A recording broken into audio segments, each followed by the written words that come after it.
Aloha everybody. So today we're just going to do a quick video about kombucha. I got the 3-gallon batch here. We've been running this for a little while, but just a quick video how I do it and then what exactly kombucha is. So kombucha is a fermented tea. Pretty much it's black tea or green tea or even white tea if you want. That's got what's called a SCOBY in it, which stands for symbiotic culture of bacteria and yeast. So what it is it's a large puck on top of here. Pretty much it's the colony of bacteria and yeast all together. The yeast eats the sugar in the tea that you make, and then the bacteria turns it over to an acid. It's really good, it's a good bacteria for your gut, makes it taste a little better, gives it a nice little bit of sour taste to it.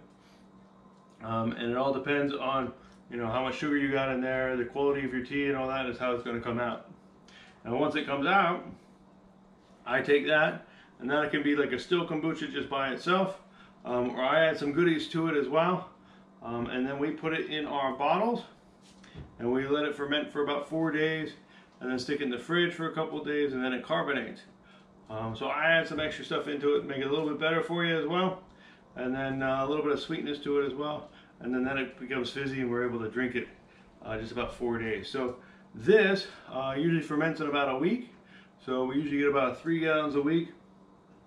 You can tell, you can see the SCOBY on here is fairly large. So yeah, it takes about 7 days for it to ferment through. If you're just starting, it might take a little bit longer. Usually 2 to 3 weeks to get started until the SCOBY actually gets up to speed and it gets a nice size to it. Now, with what I do is I usually add a bunch of different ingredients, make it a little bit better for you, a little bit of antioxidant and a little bit of flavor to it, and then also I add some kind of base to it, some fruit juice, and that'll sweeten it a little bit and then give it the carbonation. Gives it a little extra sugar so it'll carbonate in the bottle and then be nice and fizzy for when you drink it. So what I always add is a little bit of turmeric, and I go back and forth on how much. It can be anywhere from like a tablespoon to a teaspoon. This time I'm just doing a dash because lately it's been getting a little bit strong. But with the turmeric, I always throw in a dash of cayenne pepper, a dash of cinnamon, a little bit of ginger here, and then black pepper. Because black pepper has the pepper in it that really helps the turmeric activate. So all that's good and anti-inflammatory, helps with the joints and all that, and also adds a little bit of flavor to it. Lately I've been using, this is mango nectar. We've also been using pog juice, which is pineapple, orange, and guava juice. But lately we've just been switching to this. They have this at Costco. It's 100% juice. It's really good for you. The pog juice usually has a lot more sugar in it, so it's not so great. And these are 25-ounce bottles. So these are brewing bottles that I've gotten off of Amazon. They're good for making beer. They hold pressure well, so they're also really good for fermenting the kombucha in. Usually I add about a half a cup of the fruit juice to that, and that'll get us started. Now, when I'm going from the kombucha fermenter into the bottle, my fermenter, and we'll turn it so you can see it here, has a nice little spigot on it. So this 3-gallon one is, I think it was about 20 bucks at Costco. It's a nice glass one, so it doesn't hold any off flavors. And then from there, I go through just a little tea filter into the bottle. That way you don't get any large particles in there. And we'll fill her up. Usually I fill it to about an inch from the top. And then we'll cap it and we'll leave it on the counter for 4 days at room temperature. And what's good about these plastic bottles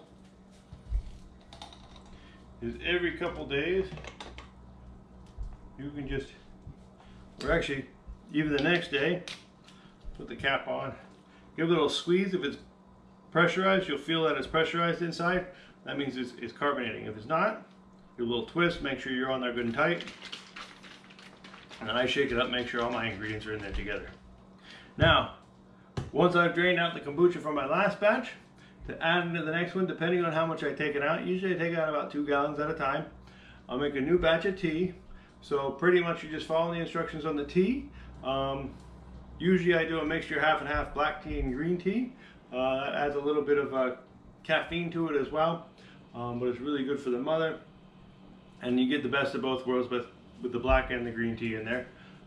It says you can use the best, whatever tea you want, you can use the best tea that you want. I use, what are we using? The Rose's tea bags for ours. So it's just a basic orange pekoe tea. You can use Lipton if you want to. You can go cheap if you're making this much, and then rely on all the additives that you're adding into it for the flavor. Or if you want just strictly the tea, you can go get, you know, some real nice fine loose leaf tea as well. And most people usually only do about 1 gallon at a time. We drink a good bit of this stuff as it is. It's a good alternative to soda. It's really good for anti-inflammation for joints and stuff, and if you're working out. And it's also really good for gut bacteria. It's really probiotic, so it's good in that sense. So we've been drinking a lot, but that's our kombucha. So any questions, feel free to ask. Otherwise, mahalo for watching. Aloha. Love you guys, and we'll see you next time.